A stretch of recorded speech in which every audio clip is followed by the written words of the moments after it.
everybody, and welcome back to Online Kids Church. I've been left in charge of the memory verse for today, and it's my favorite verse of all. It's Jeremiah 29 verse 11. And it says, "For I know the plans I have for you, declares the Lord, plans to prosper you and not to harm you, plans to give you a hope and a future."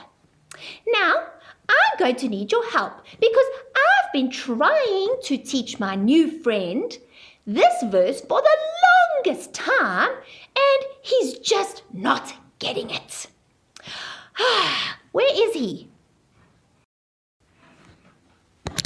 Hi guys, sorry I'm late. What did I miss? Hi! Why don't you introduce yourself? Hello, my name is Zacharias Edward Barrington III.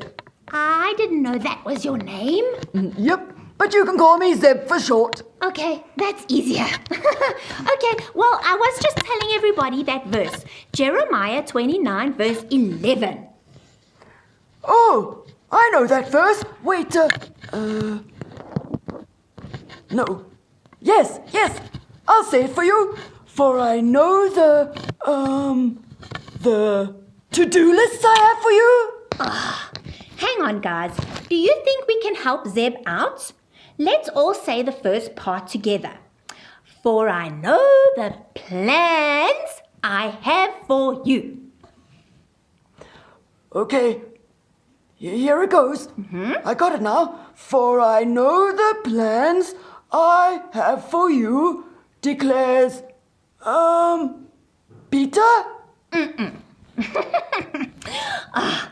Oh boy, this is gonna be harder than I thought. Come on, guys. Let's do this next bit. For I know the plans I have for you, declares the Lord. Oh yes, I remember now. I've got it. For I know the plans I have for you, declares the Lord. Plans to, kick you and not help you? No! Okay, are you listening? For I know the plans I have for you, declares the Lord. Plans to prosper you and not harm you. Oh yes, of course. It's all coming back to me now. For I know the plans I have for you, declares the Lord. Plans to prosper you, not harm you. Plans to give you, sweets and chocolate. Yummy. Hope it's sweets and chocolate. So close. Come on, guys. Let's help Zeb out one more time. For I know the plans I have for you, declares the Lord. Plans to prosper you and not to harm you. Plans to give you a hope and a future. Okay. I think I've really got it this time. For I know the plans I have for you, declares the Lord. Plans to prosper you and not harm you. Plans to give you a hope and a future. Yes!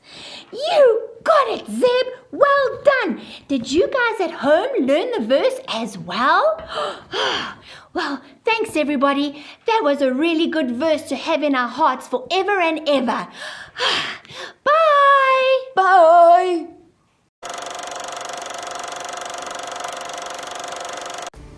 Today, I want to tell you guys the story about a man named Joseph. When Joseph was a young boy, God gave him 2 dreams.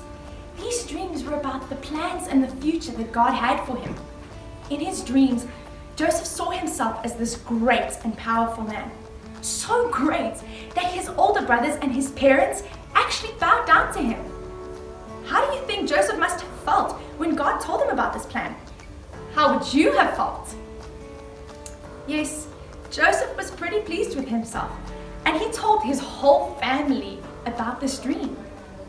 But Joseph's brothers weren't happy with what he was saying, and they decided to throw him into a pit, and later they sold him as a slave. They even told their father that he had died. But Joseph was taken all the way to the land of Egypt. Joseph, do you think God's plan for your life is ruined? No. There, Joseph worked as a slave for a man named Potiphar. Were you all alone, Joseph? No. No, God was with you. And so, Joseph had success in everything that he did. We don't know if Joseph ever told Potiphar about God, but we do know that Potiphar could see that God was with Joseph and helping him succeed in everything that he did. Can people around you see that God is with you and giving you success? Potiphar decided to put Joseph in charge of his whole household. In fact, he put him in charge of everything that he owned. But one day, Potiphar's wife told a lie about Joseph, and she had him thrown into prison. What about now, Joseph? Do you think God's plan for your life is ruined now? No. Do you think God is still with you, even though you're in prison? Yes. God made Joseph a favorite with the prison guard, and soon Joseph was put in charge of all the prisoners. Sometimes, when unfair things happen to us, we forget to see that God is still with us and helping us each step of the way. Even more so, we forget that right now is also still a part of God's plan, and He wants to use us so that our lives can be a testimony of what He's doing. While Joseph was in prison, he met a man that used to work as the cupbearer for Pharaoh. That was the king of Egypt. Now this man had a very strange dream, but God gave Joseph the ability to understand and interpret this dream. Joseph told the cupbearer that after 3 days he would be released from prison. And 3 days later, he was released from prison. Joseph begged the cupbearer not to forget about him and to help him get out of prison. But unfortunately, the cupbearer did forget about Joseph, and Joseph was stuck in prison. What about now, Joseph? Do you think God's plan for your life is ruined now? No. 2 years later, Pharaoh had a very strange dream, and he couldn't understand it. Only then did the cupbearer remember about Joseph, and he told Pharaoh that Joseph would be able to understand the dream. Joseph immediately told him that it wasn't his power that was interpreting the dream, it was God's power. How easy would it have been for Joseph in that moment to take all the credit? But he knew that there was only one that he could boast about, and that was God. God gave Joseph the ability to understand and interpret Pharaoh's dream as well. The dream was a warning that the land of Egypt would have beautiful and abundant crops for 7 years.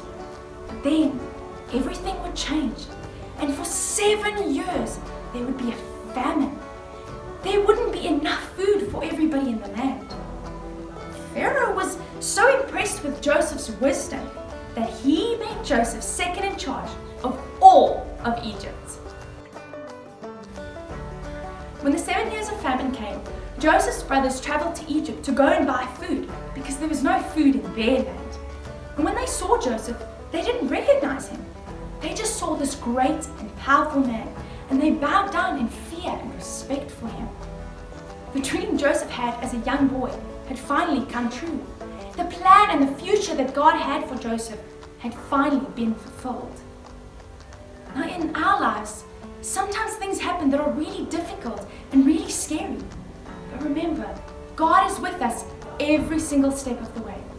And even in the difficult situations, God wants to use us. He wants to use our lives to be a testimony of how great He is. God sent Jesus to die on the cross so that we could be forgiven and so that we could put our hope in Him. We don't put our hope in having this perfect life where nothing ever goes wrong. No, we put our hope in Jesus and knowing that one day we get to spend a perfect eternity with Him. So no matter what happens in our lives, we can know and we can boast in the fact that God always has a plan. It's so shiny. Wow, wasn't that so incredible to watch? That even through the whole of Joseph's life, the good and the bad, God always had a plan. Did you know God has a plan for your life? Isn't that so amazing? And who do you think would be the best person to ask what that plan is? God. God is the best person to ask that question. So we want to encourage you now to spend some time being still and quiet before God and pray to Him and ask Him what His plan is. Maybe He will reveal it to you in a picture that you can draw or a word, and then you can put it in your art box. You can also spend some time asking your family or your parents if they've ever received a prophetic word for you for your life, and you can write it down and put it in the ark.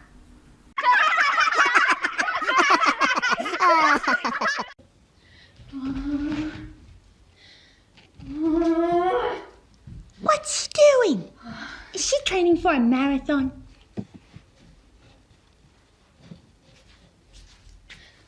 Guys, I can't find Brandon.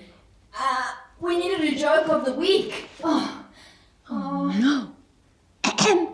Nikki. Hi, Andy. We have a big problem. What? I can't find Brandon. And it's time for joke of the week. What are we going to do? I don't know. Okay, I'll try and think of one. Knock knock. Who's there? I don't know, because I don't have a joke of the week. Oh, no. Wait, if only you had one up your sleeve. Wow. Actually. Ta-da! Yay! Oh, Andy, you really saved us. Okay, so this week's joke of the week is from Simpiwe, aged 12. What did the science textbook say to the maths textbook? I don't know what. Wow, you've got problems. Oh, you really saved us, Andy. Thanks. See you guys next week. And don't forget, send your joke in an email to us with your age and your name. Bye! Bye.